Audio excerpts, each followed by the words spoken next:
Alors, ce matin, le titre du message que j'y ai donné, c'est « La foi en Dieu plus qu'une croyance ». La foi en Dieu plus qu'une croyance. Vous savez, quand nous parlons de la foi, c'est un sujet qui est vaste.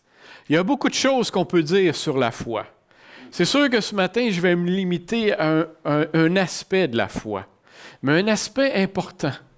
Parce que vous savez, quand on parle de la foi, par définition, la foi, c'est croire.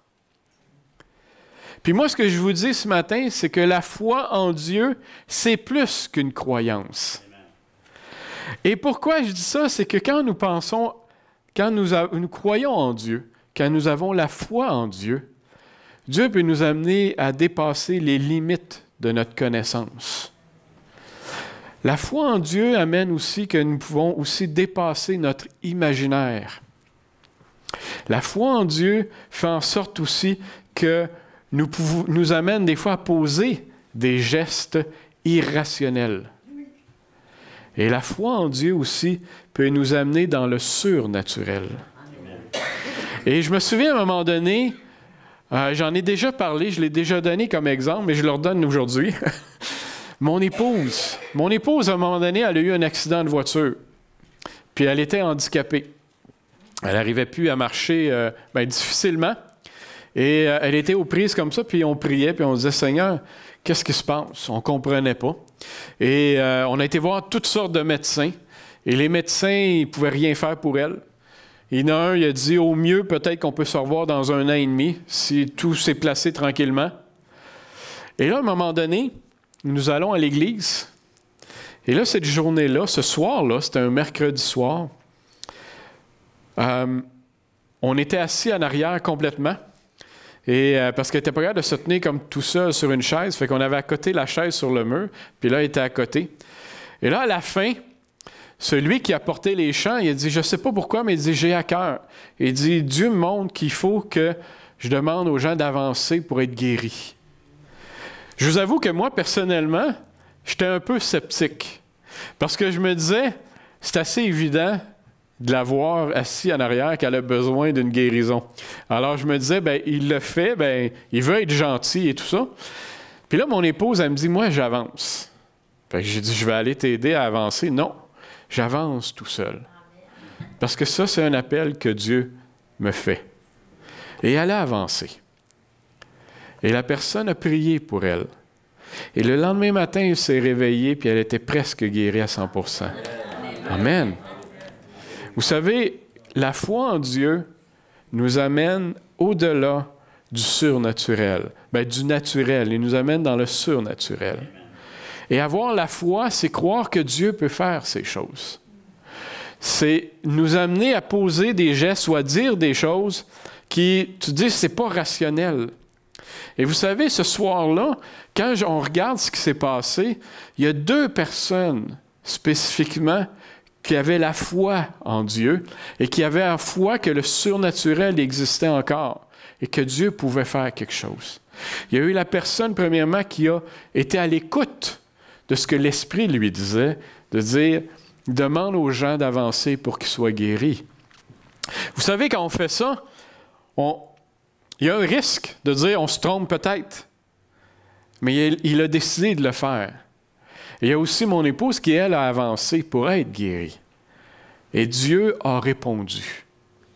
Et dans la parole, quand on lit ce qui est écrit dans la parole, on voit toutes sortes de choses comme ça, de choses spectaculaires qui sortent du commun. Et ce matin, on va aller lire ensemble vraiment ce que Dieu nous parle sur la foi en lui et jusqu'où il peut nous amener ou jusqu'où il veut nous amener. Alors, pour bien comprendre, on va aller lire ensemble dans Hébreux 11. Puis on va aller lire les versets 1 à 3. Hébreux 11. Et on va se lever pour lire la parole.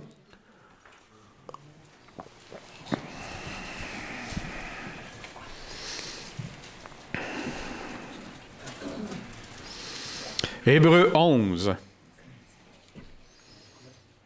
Les versets 1 à 3 qu'on va lire. Fait que, Hébreux 11. Or, la foi, c'est l'assurance des choses qu'on espère, la démonstration de celles qu'on ne voit pas. C'est à cause d'elle que les anciens ont reçu un bon témoignage. C'est par la foi que nous comprenons que le monde a été formé par la parole de Dieu, de sorte que ce qu'on voit ne provient pas de ce qui est visible. Amen. Amen. On peut s'asseoir. Ici, dans les quelques versets qu'on vient de lire, c'est pas grand-chose, mais ça dit beaucoup. Il nous dit ici que avoir la foi en Dieu, c'est la démonstration des choses qu'on ne voit pas. Et il nous dit aussi que c'est aussi la compréhension des choses qui ne sont pas toujours explicables. Par exemple, comme je disais pour mon épouse, cette guérison-là, elle ne s'explique pas.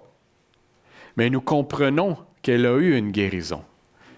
Et les médecins, même dans son dossier, l'ont écrit. Ils lui ont dit, on ne comprend pas, mais c'est un fait, on le voit aujourd'hui. Et ils ont écrit carrément dedans que c'était un miracle. Et c'est ça, avoir la foi. Et c'est ce qu'on comprend ici dans ce qu'il nous dit aussi. C'est la compréhension de choses non toujours explicables. Et la foi, ça va aussi au-delà du raisonnement humain. Un exemple que je peux vous donner, que vous connaissez bien, Abraham. La Bible nous dit qu'Abraham est le père de la foi. Et Abraham, à un moment donné, Dieu lui a dit que tu vas partir, aller dans la terre promise. C'est bien beau. Mais si on se met à sa place, là, oui, j'entends, je me fais dire qu'il faut aller dans la terre promise. Elle est où, la terre promise? Et je fais quoi? Parce que là, Abraham, il n'est pas parti tout seul. Hein? Il est parti avec toute la gang qu'il avait, son troupeau et tout, là. Et le chemin, il a été long. À un moment donné, dans le chemin, il y avait des moments où sûrement qu'il devait se questionner, je m'en vais où, moi, là? Il y a un paquet de monde qui me suit. Puis si on le regarde, c'est pas tout à fait logique. Quand tu pars tout seul, c'est une chose. Mais quand tu amènes un paquet de monde aussi avec toi, c'est autre chose. Et ça, quand tu regardes ça, tu te dis, c'est pas tellement logique. Mais il avait la foi que ce qu'il avait entendu était que réellement que Dieu lui avait parlé, il lui avait dit, tu vas aller dans la terre promise. Mais il est vrai, puis Abraham était un homme comme vous et moi, là. Il n'en connaissait pas plus, il n'en savait pas plus. Il était comme vous et moi, qui priait, qui croyait que Dieu existait, que Dieu existe, et à un moment donné, il entend cette voix-là. Vous savez, la foi, et je l'ai écrit comme ça, la foi va au-delà du raisonnement humain, mais en même temps, elle se bute à ce même raisonnement. Parce que vous savez, pour Abraham, de dire, je m'en vais avec toutes mes affaires, je laisse tout ce qui est là derrière, puis je m'en vais vers une terre promise que je ne connais pas, que je n'ai jamais vue, bien, c'est quelque chose, ça va au-delà du raisonnement humain. Mais à un moment donné, fort probable, parce que vu qu'il est humain, il était humain comme vous et moi, fort probable qu'à un moment donné, il s'est peut-être posé des questions en disant, j'ai-tu bien compris? J'ai-tu fait la bonne affaire? Et ça nous arrive à un moment donné.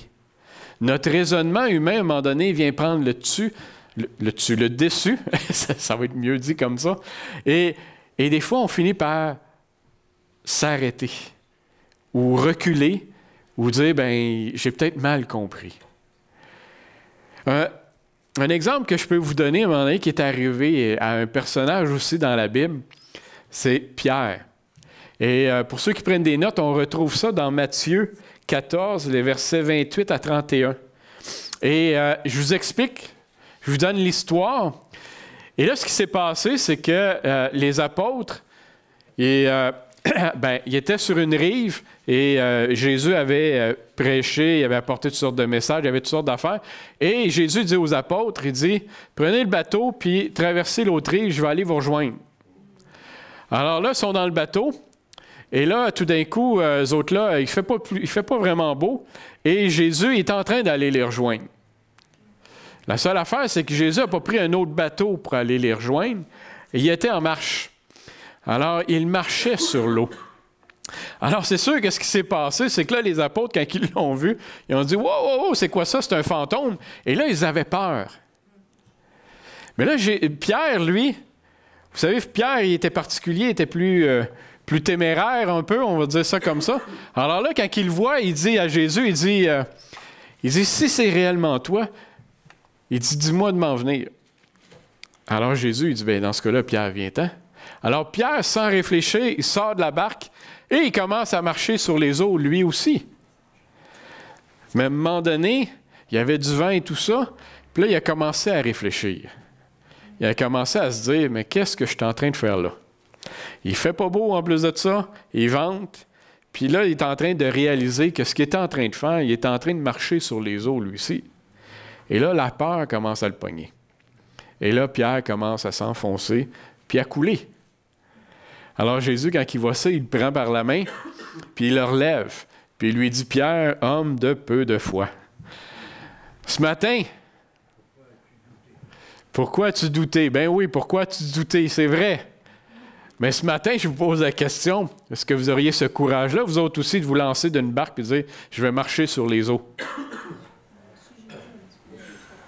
Personne de peu de foi. Comprenez? On sort du surnaturel. Et ce que Pierre a fait, c'était spécial, là. Et il l'a fait aussi. Mais le raisonnement humain est venu se buter à tout ce qui pouvait se passer comme de miraculeux dans sa vie. Vous comprenez? Et c'est ça la problématique avec la foi que nous avons en Dieu. Oui, nous avons la foi, nous croyons en toutes sortes de choses comme ça. C'est miraculeux de voir ce que Pierre a fait, en fait ce que Jésus faisait. Mais en même temps, quand on s'arrête à y penser, on se dit, ça se peut pas. Et un doute vient s'installer. Et comme je disais, je vous pose la question, puis je me suis posé la question, moi, est-ce que j'aurais eu ce courage-là de le faire? De dire, il me dit d'y aller, bien, je vais y aller pareil. Mais en même temps, ce que ça nous montre, cette histoire-là, c'est que c'est possible d'arriver. Si Dieu veut que nous marchions sur les eaux, c'est possible d'arriver. Alors, c'est pour ça que je disais que la foi en Dieu, c'est plus que juste croire. Il veut nous amener plus loin encore. Il veut nous amener à poser des gestes qui sont spectaculaires. Mais trop souvent, nous nous arrêtons et nous réfléchissons. Et des fois, nous n'osons plus poser des gestes qui peuvent aller au-delà de notre raisonnement. Et là, quand je me suis mis à y penser à tout ça, j'ai commencé à me poser des questions aussi. Je me disais, est-ce que dans ce cas-là, parce que moi, avec mon raisonnement humain, mon manque de foi, est-ce que je peux dans ce cas-là, à un point tel de manquer de foi, de venir intervenir ou même mettre un frein au plan de Dieu? Parce que vous savez, on peut se poser la question. Puis des fois, on entend des gens le dire. Ben, c'est parce que tu n'as pas eu assez la foi que ça ne s'est pas fait. Mais vous savez, quand on se pose ces questions-là, puis on regarde ça, il y a un personnage qui me vient en tête, Moïse. Vous savez, Moïse, Dieu l'a appelé. Parce que Dieu avait un plan, c'est-à-dire de libérer le peuple d'Israël. Et c'était ça son plan. Et il a dit à Moïse, il dit, c'est toi que j'ai choisi pour aller libérer le peuple d'Israël. Mais le problème, c'est que Moïse dit, non, je ne suis pas capable de faire ça, moi. Je suis qui, moi, pour dire que je vais aller libérer le peuple d'Israël? Puis en plus de ça, j'ai de la difficulté à parler. Alors là, il se dit, ben non, tu t'es trompé de personne, prends une autre personne. Mais on connaît l'histoire. Alors là, à un moment donné, ce que Dieu a dit, mais dans ce cas-là, mon plan, c'est le même. C'est pas toi qui vas m'empêcher de faire mon plan. Alors, il a dit, bien, dans ce cas-là, il va y avoir Aaron qui va être avec toi, et Aaron va parler à ta place. Et vous savez, quand je pense à ce personnage, à ces personnages, je me dis, dans ce cas-là, ce qui peut arriver, c'est que le manque de foi que je peux avoir, peut peut-être limiter les actions de Dieu dans ma vie. Je ne vais pas freiner le plan de Dieu, mais peut-être que je peux perdre des bénédictions de la part de Dieu. Parce que vous voyez, Aaron était là, c'est correct, le plan s'est fait, mais Aaron était là. Et je pense qu'Aaron il a peut-être été trop là-dedans. Et que fort probable que peut-être Moïse aurait peut-être eu moins de difficultés par la suite. Parce que vous savez, Moïse, après ça, là, quand il a fait les miracles et tout ça, là, ça n'a pas été si facile que ça. Quand le peuple d'Israël est sorti de l'Égypte, là, hey, ça s'est plaint souvent, là. Ça s'est plaint souvent, le monde, là. Parce que quand on le lit, on le voit bien, là.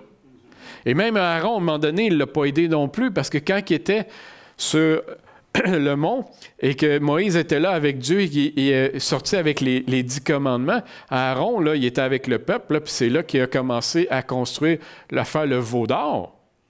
Alors, ça ne l'a pas trop aidé, ça non plus, là. Alors, est-ce que le peu de foi qu'on peut avoir peut limiter l'action de Dieu dans nos vies? Je pense que ça peut arriver. Mais est-ce que le peu de foi, des fois qu'on peut avoir, peut faire en sorte que je peux perdre mon salut? Là, non. Parce que un jour, Jésus est mort sur la croix pour moi. Et si j'ai accepté Jésus-Christ comme mon sauveur et que je crois que Jésus-Christ est mon sauveur, mais j'ai la vie éternelle avec Dieu. Et même s'il arrive des fois que ma foi n'est pas plus grosse qu'un grain de moutarde, mais je vais quand même aller avec mon Dieu. Et cette réflexion-là, je trouvais important de vous le partager parce que trop souvent, on met des fardeaux on se met des fardeaux en se disant des fois on manque de foi.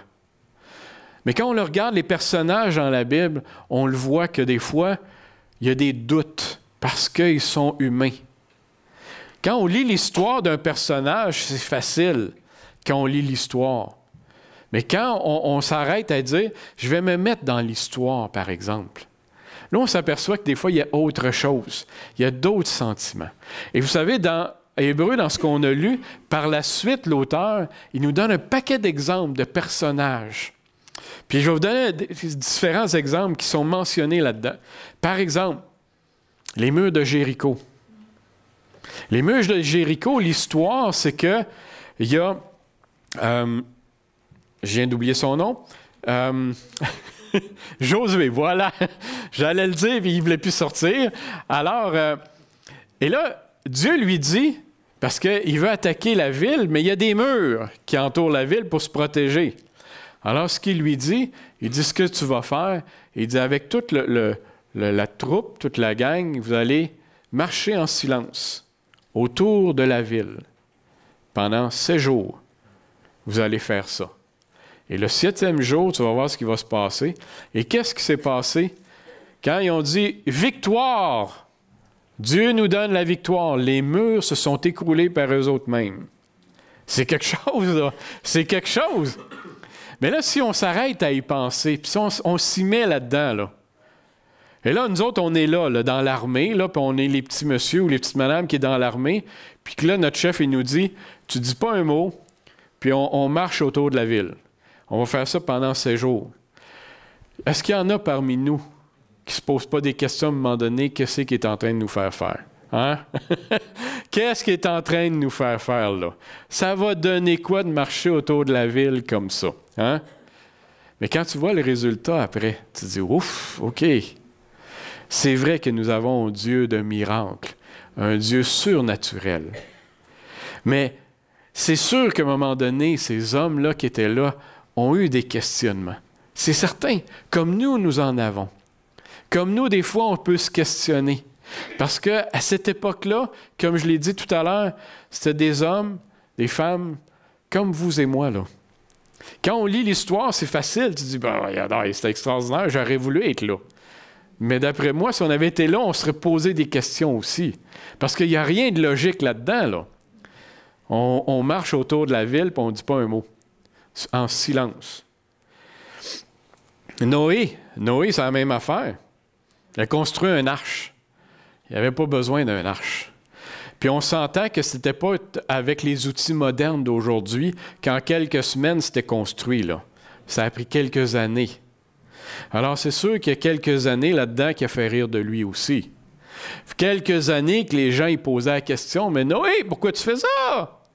À quoi ça va servir? On n'a pas besoin! » Mais quand ça fait quelques années, là, peut-être que le doute finit par rentrer aussi. Mais la foi en Dieu veut nous amener au-delà de l'imaginaire, au-delà de notre compréhension. Quand on lit l'histoire, comme je disais encore, c'est beau, c'est facile. Ça semble facile. Mais toutes ces histoires-là sont importantes pour chacun de nous autres. Parce que ça nous dit, ça nous montre que des miracles, il y en a eu. Des choses spectaculaires, il y en a eu. Et il peut en avoir encore aujourd'hui. Ces histoires-là sont là pour nous faire augmenter dans notre foi. Tu sais, je parlais de Moïse tout à l'heure quand il a libéré le peuple, mais tous les prodiges qu'il a fait, c'est quelque chose, ça aussi. Tu sais, d'aller voir le Pharaon puis dire au Pharaon, bien là, moi, là, avec mon petit bâton, là, mais que je touche à l'eau qui est là, ça va tout se changer en sang. Ou encore, quand il avait son petit bâton dans les mains puis qu'il le lançait à terre, puis que le petit bâton s'échangeait en serpent. Ouf! Puis là, après ça, il a dit, bien, reprends-les par la queue, puis le serpent, il va revenir en petit bâton.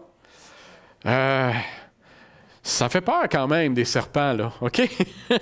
Là, tu te dis, il va te se revirer contre moi avant que je peine par la queue. Alors, et tout ce qui a été dit au Pharaon, puis qui a dit, c'est ça qui va se passer. Il fallait aussi avoir la foi d'aller le dire, puis de dire que ça va se passer pour de vrai.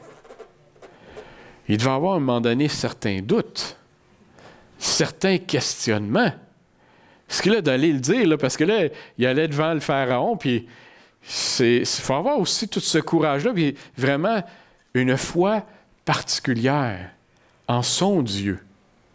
Que vraiment, que le message qu'il avait entendu, que le Dieu qui en lui avait dit que tu vas changer l'eau en sang, il faut vraiment là, que c'était clair dans son cœur, dans sa tête, que c'était Dieu qui lui avait dit ça. Puis après ça, d'aller le dire. Puis c'est ça qui va se passer. Bien oui, c'est facile, comme je disais, ça s'est passé. C'était extraordinaire. Fait que moi, aujourd'hui, je vous le dis, les exemples, elles sont faciles. C'est simple. On a juste à croire. Il n'y a pas de problème, vous comprenez? C'est simple. Mais en même temps, notre raisonnement humain vient aussi nous mettre des bâtons dans les roues. Mais vous savez, tous ces exemples-là qui sont donnés sont importants. Puis comme je disais, je reviens avec ça parce que c'est réellement important qu'on s'en souvienne. Parce que c'est de par ces exemples-là que nous voyons, que nous lisons, que nous pouvons croire.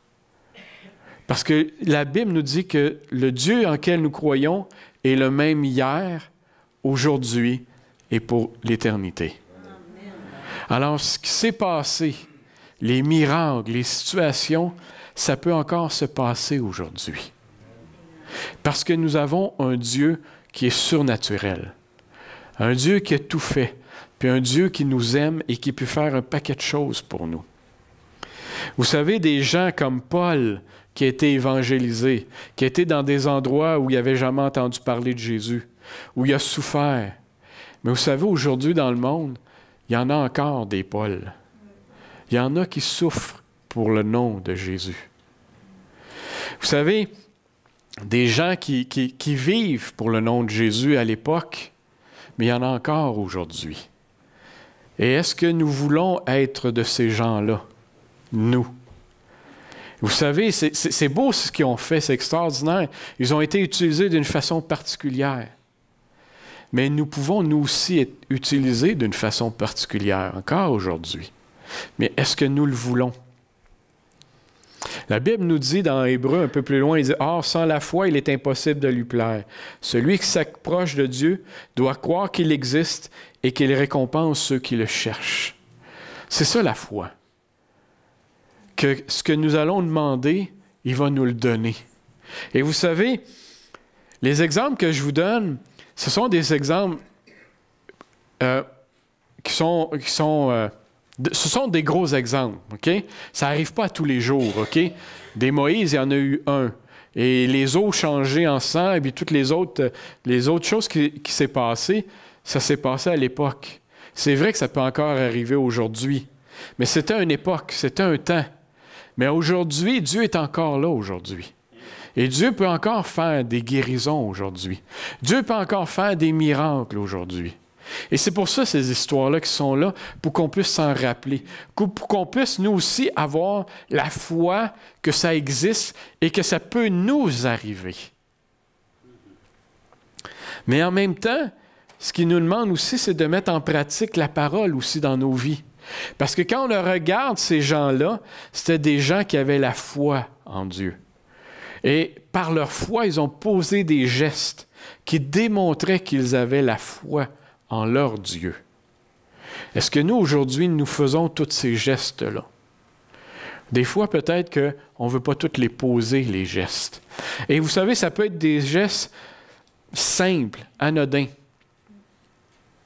mais qui sont écrits là-dedans, puis qu'on ne veut pas toujours poser parce qu'on se dit, ben non, moi... Puis je vais vous donner un exemple. Puis c'est un sujet que c'est pas tout le monde qui aime entendre parler, puis qui aime entendre ce sujet-là. OK? Mais je le donne quand même en exemple. Dans la Bible, il nous parle, OK? Il nous dit que... Il nous parle de la dîme. Mais vous savez, quand on parle de la dîme, c'est toujours touché un peu comme sujet, parce que les gens ils disent, ben garde, on a toutes sortes de raisons, hein? Des fois, ben je gagne pas beaucoup d'argent, fait que j'ai pas rien à donner. Ou encore, je suis pas sûr que les gens à qui je le donne, ils vont s'en occuper correctement. On peut trouver toutes sortes de raisons. Mais vous savez, la Bible, ce qu'elle nous explique, c'est qu'elle nous dit que si nous avons la foi en Dieu, ce que la Bible nous dit, c'est que dans ce cas-là, il s'occupe de notre vie.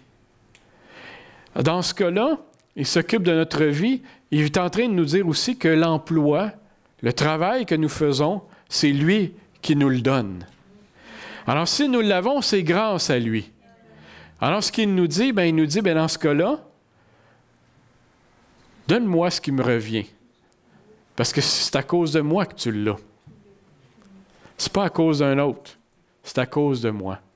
Et vous savez, le geste que nous posons en bout de ligne, ce que nous faisons, même si physiquement on le donne, parce que comme ce matin on a passé, vous avez vu qui a ramassé, là. Ce sont des gens ici, là, des membres, qui ont ramassé l'argent. Mais ce qu'on est en train de dire, ce que Dieu est en train de dire, c'est qu'en réalité, c'est à Dieu que tu l'as donné. C'est à lui que tu le redonnes. Et c'est ça, avoir la foi. C'est vrai que si des fois on s'arrête avec nos raisonnements, puis on regarde notre compte de banque, tu te dis, oups, il y a un gros chiffre, mais il y a un petit moins devant. Ça, c'est pas intéressant, ça. OK? et là, tu te dis, comment je vais faire? Mais si nous avons la foi en notre Dieu, la question ne devrait même pas venir comment je vais faire. Dieu va se charger. Vous comprenez? C'est vrai que c'est un exemple que je vous donne, c'est simple. C'est pas tout le monde qui aime l'entendre, mais c'est parce que c'est pour vous parler de la foi. Les gestes, les petits gestes au quotidien que nous pouvons poser, que nous devons poser, qui démontrent que nous croyons en notre Dieu. C'est vrai que les exemples de Moïse, d'Abraham et tout ça, ce sont des exemples, c'est loin, là, c'est particulier, c'est surnaturel. Mais en même temps, ces gens-là, dans le quotidien, ils posaient aussi des gestes dans le quotidien pour leur Dieu. Et c'est ce qu'ils nous demandent, nous autres aussi, dans notre quotidien. Et ça commence là, dans le quotidien, de démontrer que nous avons la foi en notre Dieu en posant toutes sortes de petits gestes comme ça. Et les autres gestes qui sont plus surnaturels, mais Dieu va aussi y répondre. Mais il faut commencer à quelque part, à la base. Trop souvent, ce qu'on recherche, c'est le surnaturel. Mais en même temps, ce que Dieu nous dit, commence avec le quotidien. Parce que vous savez, Abraham, quand on le regarde, là, on regarde son histoire qui est partie sur la terre promise. Là. Il y a eu plusieurs années là, que c'est écoulé là-dedans. Alors, il y a eu plusieurs journées de petits quotidiens. La Bible nous dit qu'à tous les jours, il prenait le temps de converser avec son Dieu, À tous les jours, il prenait le temps d'aller prier. C'est ce que la Bible nous dit. Alors, c'est dans le quotidien. Oui, des gestes, des choses surnaturelles, il va en avoir, puis il y a encore aujourd'hui. Mais ça commence avec le quotidien. Et la question que je vous pose, c'est qu'aujourd'hui, si vous croyez que Dieu existe réellement, mais vous savez, ces hommes-là, là, c'est beau ce qu'on voit, ce qu'on lit. Ces femmes-là aussi. Mais aujourd'hui, nous sommes ces hommes-là et ces femmes-là que Dieu veut utiliser pour aller prier pour les malades, pour aller imposer les mains pour qu'ils soient guéris, pour parler à d'autres que Jésus est mort sur la croix pour eux autres, pour prendre le temps tous les jours de prier le Dieu en qui nous croyons. Nous sommes aujourd'hui ces gens-là. Je suis pas prêt j'irai pas à dire que nous sommes des Abraham et des Moïse, OK? Je voudrais pas me comparer à Abraham ni à Moïse. Je pense pas que je suis rendu là. Mais aujourd'hui, quand même, nous sommes ces gens-là aujourd'hui que Dieu veut utiliser. Et là, dans le message, là, je suis rendu à une partie dans le message parce que j'essaie de vous encourager à dire oui, Dieu peut m'utiliser aujourd'hui. Mais là, je suis rendu dans une partie du message là, où je vais comme mettre un bémol sur tout ça. OK? Et pourquoi je dis je vais mettre un bémol? C'est que où je suis rendu dans mon message, c'est que, vous savez, quand nous croyons comme ça, puis que nous croyons que Dieu peut guérir, mais que Dieu ne guérit pas. Nous prions, mais Dieu ne guérit pas. On fait quoi avec ça? On fait quoi avec ça? Est-ce que parce que Dieu n'a pas répondu à une prière, que je vais arrêter de croire? Parce que c'est pas facile. Parce qu'il y arrive. Tu sais, j'ai donné l'exemple de mon épouse. Mais combien d'autres, des fois, demandent des guérisons puis ils n'en ont pas? On fait quoi avec ça? Je trouvais important de le souligner. Parce que c'est vrai qu'il arrive que ça ne se passe pas comme on pense. Puis en fait, Moïse est un bel exemple. Je reviens avec Moïse. Parce que Moïse, ça s'est passé comme, à un moment donné, il y a quelque chose qui s'est passé pas comme il pensait. Parce qu'à un moment donné, ce qui s'est passé, quand je disais que c'était pas toujours facile, c'est quand il était rendu dans le désert, le peuple d'Israël, ben là, il a commencé à chialer, puis à dire, là, tu nous as amenés dans le désert là, pour qu'on meure ici de soif, là. C'est un peu ça qui va se passer. Fait que là, il n'était pas content après Moïse. Fait que Moïse, il a prié Dieu, puis Dieu, il a dit, ben avec ton bâton, tu vas frapper le rocher, puis il va y avoir de l'eau qui va sortir de là. Alors Moïse l'a fait, puis effectivement, il y a de l'eau qui est sortie de là. Wow! Hey, tu dis, wow, c'est bien, hein? C'est super! Un peu plus tard, le peuple a recommencé à chialer. Parce qu'il avait faim, puis ça n'allait pas bien non plus. Puis là, il commençait à dire, tu vas encore nous faire mourir de soif. Mais c'est bizarre, hein, quand même, qu'ils continuent à rouspéter quand ils ont vu ce que Dieu avait fait avec le bâton de Moïse, qu'il y avait ça. Alors Moïse a retourné prier, puis il a dit, Seigneur, il dit, ça chiale encore. Fait que Dieu, il a dit, ben dans ce cas-là, il dit, tu vas dire au rocher qu'il y ait de l'eau qui sorte. Il avait bien dit, il dit, tu vas dire au rocher, il faut que l'eau sorte. Alors Moïse, lui, là, il est reparti avec son bâton comme il avait fait la première fois. Ça a marché la première fois. Ben, je l'ai la recette, je sais comment ça marche, ça a fonctionné. Alors là, il frappe avec son bâton. Ça ne fonctionne pas. Il frappe 2 coups pour que ça puisse fonctionner. Mais vous êtes-vous imaginé, là, que le peuple, là, qui crie après lui, là, puis qui dit, là, qu'ils vont mourir de soif à cause de lui, là. À un moment donné, là, quand tu frappes la première fois, là, puis il n'y a rien qui se passe, là, moi, d'après moi, le cœur s'est mis à pomper pas mal, hein? D'après moi, là... Puis, en tout cas, si lui, ça n'a pas arrivé, moi, ça serait arrivé, en tout cas, je vous le dis. Et je pense que j'aurais eu des sueurs froides pas mal aussi, OK? Yeah, ou pomper de l'eau, oui. Mais, vous savez, ça peut arriver. Et pourtant, la parole, elle nous dit qu'on a juste à prier, que si on a la foi comme un enfant, on a juste à prier et que Dieu va répondre. Mais comment ça se fait que des fois, ça ne fonctionne pas?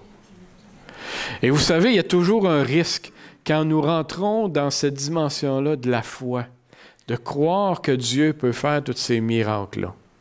Je me souviens à un moment donné, je parlais avec un pasteur, et lui qui m'avait dit, tu sais, il dit les miracles, là, les guérisons et tout ça, c'est dans le temps des apôtres. Puis aujourd'hui, c'est plus comme ça.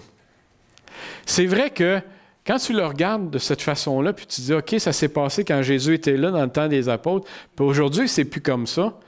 Il n'y en a plus. C'est, je veux dire, entre guillemets, rassurant, dans ce sens que j'ai pu à risquer de dire que je vais prier pour quelqu'un qui soit guéri, puis il ne sera pas guéri. J'ai plus ce risque-là parce que je dis, bien, ça n'existe plus. Alors, ça enlève cette pression-là. C'est facile. Sauf qu'en même temps, quand je regarde dans l'Ancien Testament, et je vois qu'il y a eu encore des miracles à cette époque-là, j'ai de la misère à comprendre pourquoi que dans l'Ancien Testament, avant Jésus, il y avait des miracles, des guérisons. Quand Jésus était là, il y en avait, puis après Jésus, il n'y en a plus. Quand la Bible nous dit que c'est le même Dieu hier, aujourd'hui, éternellement. Et il y en a eu, puis je pense juste, par exemple, à un roi, Ézéchiel. OK? Puis Ézéchiel, c'est drôle, Ézéchias, excusez, c'est plutôt Ézéchias. C'est drôle son histoire parce que Ézéchias, il était comme, il filait pas bien. Et là, il y a eu le prophète Ésaïe qui est venu le voir, puis qui a dit, bien, mon pauvre Ézéchias, il te reste 3 jours à vivre. Alors, fais ce que tu as à faire, fais tes affaires, parce que dans 3 jours, tu es mort. Alors, Ésaïe, lui, il s'en retourne, puis il avait dit ça. Et là, lui, le roi, il s'est mis à prier, puis à pleurer, puis à dire, mon Dieu, j'étais avec toi toute ma vie. Et là, il dit, moi, j'aurais aimé ça être capable, je vous dis dans mes mots, là, OK? J'aurais aimé ça voir le peuple être libéré, de vivre ça, de voir que tu agis encore. Et quand Dieu a entendu cette prière-là, il a reparlé à Ésaïe, puis il a dit, retourne voir Ézéchias, puis va lui dire que j'ai entendu ta prière. Et tu ne vas pas mourir en bout de ligne. Au contraire, ce que je vais faire, c'est que je vais te rajouter 15 années à ta vie. Si ce n'est pas un miracle, je me demande c'est quoi. Mais en même temps, il arrive que des miracles ne se réalisent pas, que des guérisons ne se réalisent pas. Et l'exemple que je veux vous donner, c'est l'exemple de Paul.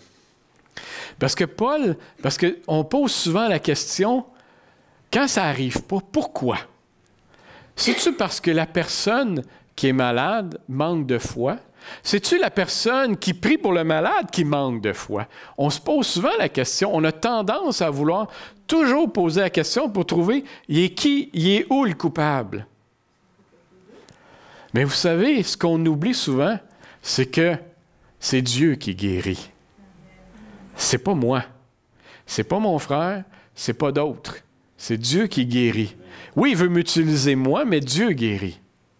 Et Paul, je trouve que l'histoire de Paul nous amène une lumière sur la compréhension de qu'est-ce qui se passe, pourquoi des fois on peut ne pas être guéri. Et je vous explique l'histoire de Paul, OK? Pour ceux qui prennent des notes, ça se trouve dans 2 Corinthiens 12, les versets 1 à 10. Et Paul, ce qui s'est passé, c'est que Paul avait une écharpe dans la chair et il a demandé à Dieu de le guérir, puis il ne l'a pas été. Puis en fait, si on lit bien, puis je vous raconte comment ça se passe, puis qu'est-ce qui est écrit là-dedans, OK? C'est qu'au début, ce qui est écrit, c'est que Paul explique que il commence à dire qu'il connaît un homme, puis après ça, il finit par dire que l'homme qu'il connaît, il parle de lui, qui a été en extase devant Dieu, qui s'est retrouvé au 3e ciel. Et là, il dit, je ne sais pas si ça s'est passé dans son corps ou en dehors de son corps, mais il s'est retrouvé au paradis. Et qu'il dit qu'il a entendu des choses, il a vu des choses qui ne se disent pas. Il a eu, Paul, des révélations que personne d'autre n'a eues. Il y a eu une grâce vraiment particulière, Paul. Et ce que Paul nous explique, c'est qu'il nous dit, vous savez, il dit, moi, avec tout ce que j'ai vu, tout ce que j'ai entendu, je pourrais facilement vous le dire, parce que je vous dirais la vérité. Mais il dit en même temps, il dit, il y en a ce qui risque d'arriver, c'est qu'ils risquent de penser, de croire en moi, Paul, au lieu de croire en Jésus. Fait qu'il dit là, ça, c'est pas correct. Fait que là, il dit, pour pas que je devienne orgueilleux, moi, puis que je m'enorgueille de tout ça, parce que dire, regarde, moi, je suis le grand Paul. J'ai eu une grâce que personne n'a eue. Je peux vous expliquer les Écritures et vous expliquer pourquoi tout ce qui est écrit dans l'Ancien Testament qui parle de la venue de Jésus, moi, je peux le faire. Et c'est ce qu'il a fait. Mais en même temps, ce qu'il nous dit, c'est que Dieu, ce qu'il ne voulait pas, c'est que je commence à m'enorgueillir de ça. Alors là, ce qui s'est passé, c'est qu'il y a un ange de Satan, c'est comme ça que c'est écrit, qui a comme mis une écharpe dans la chair. Et là, Dieu lui a répondu, il a dit, parce qu'il a demandé, puis dans le verset 8, il dit, 3 fois, j'ai supplié le Seigneur de l'éloigner de moi. Et il m'a dit, ma grâce te suffit. Mais ce qu'il a eu comme explication, Paul, c'est qu'il lui a dit, il dit, ça va être dans tes faiblesses que le monde va entendre parler de moi. C'est dans tes faiblesses que je vais t'utiliser afin que mon nom soit proclamé partout. Et c'est grâce à ces faiblesses que même aujourd'hui, 2000 années plus tard, nous lisons encore des écrits que Paul. Et Paul a été plus loin, il a dit, bien dans ce cas-là, si c'est dans mes faiblesses, il dit, je vais même me réjouir de mes faiblesses, afin que ton nom puisse être encore plus propagé. Vous savez, Paul a eu une grâce particulière, puis il le savait, une touche particulière. Puis, à cause de ça, il a été capable de vivre dans toutes les situations difficiles qu'il a eues, puis de continuer à croire en son Dieu et à l'aimer. Dieu avait besoin de cet homme-là. Puis il lui a fait passer toutes sortes de choses, mais il lui a fait voir toutes sortes de choses. Et ce qu'on comprend ici, c'est que même si Paul avait déjà imposé les mains à des gens pour qu'ils soient guéris, même si Paul il a prié pour d'autres personnes, puis les malades et les gens qui ont commencé aussi, et quand il a imposé les mains, les gens étaient baptisés du Saint-Esprit et qui commençaient à prophétiser et tout ça, et lui-même prophétisait, et tout ce qui est écrit dans la Bible, il faisait tout. Quand ça a été son tour à lui, il n'a pas été guéri. Est-ce que, à la lumière de ce qui est écrit là, de ce qu'on comprend, c'est que c'est Dieu qui décide qui est guéri et qui ne l'est pas. Mais il a des raisons. Parce qu'il ne faut jamais oublier qu'il nous aime. Il nous aime à un point tel que même son Fils est venu sur la terre pour mourir pour nous autres. Il ne veut pas nous laisser dans les problèmes. Mais en même temps, la différence entre vous et lui, entre moi et Dieu, c'est que lui, Dieu, il lit dans mon cœur. Il sait exactement ce qu'il y a dans mon cœur. Puis il sait que peut-être que s'il arrive quelque chose, peut-être que je vais commencer, moi, à m'enorgueillir. Puis c'est un peu ce qui arrivait pour Paul. Il a bien dit, afin qu'il ne s'enfle pas d'orgueil. Et c'est pour ça. Alors, il avait une raison. Et si ça peut arriver pour nous aussi, que peut-être qu'on n'a pas une guérison tout de suite, il y a peut-être une raison que Dieu connaît. Et ce que je trouve intéressant dans l'histoire de Paul, c'est que Paul a su pourquoi. Amen. Souvent, nous autres, on se pose juste la question à savoir, mais comment ça se fait que je n'ai pas été guéri? Mais des fois, on oublie d'aller poser la question à Dieu, pourquoi tu ne me guéris pas? Et je pense que si on allait poser la question à Dieu, je suis pas mal certain qu'on aurait des réponses et qu'on saurait pourquoi. Et parce que peut-être qu'il y a des choses que dans nos cœurs, il faut changer avant. Il y a peut-être des choses dans nos cœurs qu'on doit apprendre avant. Moi, quand je regarde, puis tu sais, même si c'est écrit que comme on est ses enfants, mais qui va vouloir nous répondre. Mais moi, je me souviens, j'ai des enfants, et quand ils étaient tout petits, puis qu'ils me demandaient des choses qu'ils voulaient absolument avoir, et même qu'ils me pleuraient pour les avoir, puis ils me disaient, voyons, tu vas être le meilleur papa au monde si tu me donnes ce que tu me donnes, ce que je te demande, tu vas être le meilleur. Mais en même temps, je savais que ça ne serait pas bon pour elle ou pour lui. Parce que là, j'ai aussi un garçon là-dedans, OK? Je les oublie pas. Mais Dieu, c'est la même chose pour nous. Il le sait exactement ce qui est le mieux pour nous.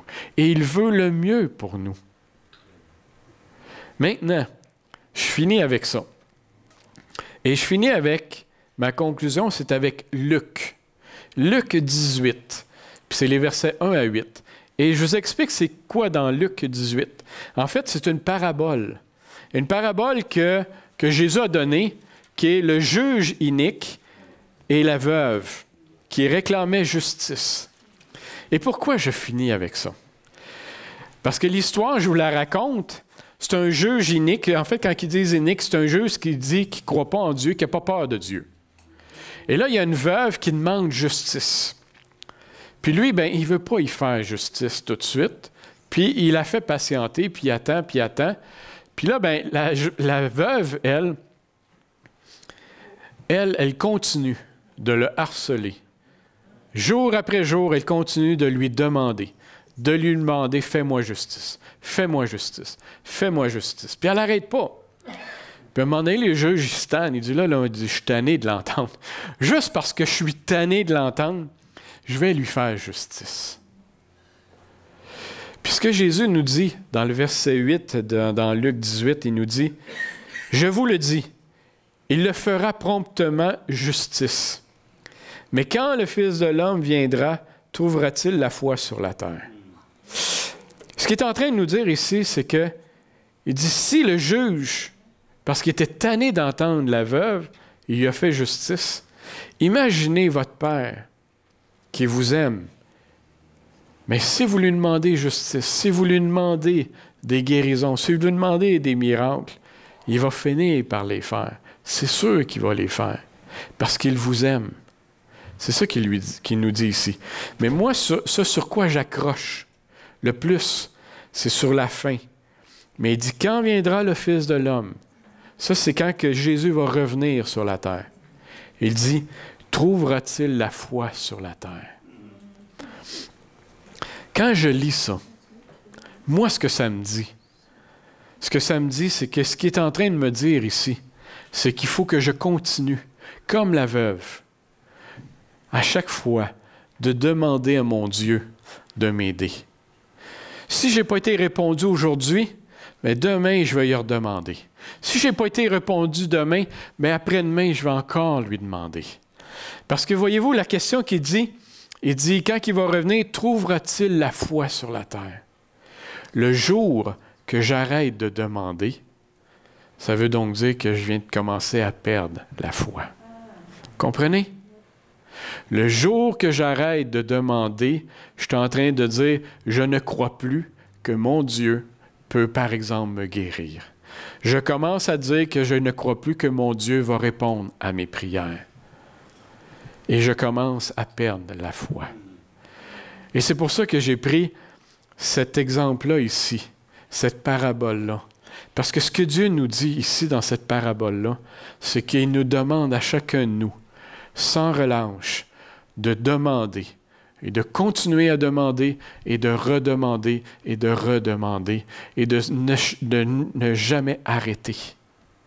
Même si on n'a pas toujours les explications, mais il faut continuer. Parce que le jour que j'arrête, je commence à perdre la foi. Et ça peut commencer petit, puis ça peut s'agrandir énormément. Alors, si aujourd'hui, ou je ne sais pas, l'année passée, la semaine passée, vous avez demandé des prières, puis ça n'a pas été répondu, ce qu'il nous dit, bien, aujourd'hui, redemande. Parce que quand tu continues à redemander puis à demander, c'est que tu continues à entretenir ta foi. Parce que tu continues à croire que mon Dieu peut répondre. Il faut continuer sans relâche pour que quand il va revenir, nous allons être de ceux que la foi a resté dans nos cœurs. Amen. Amen.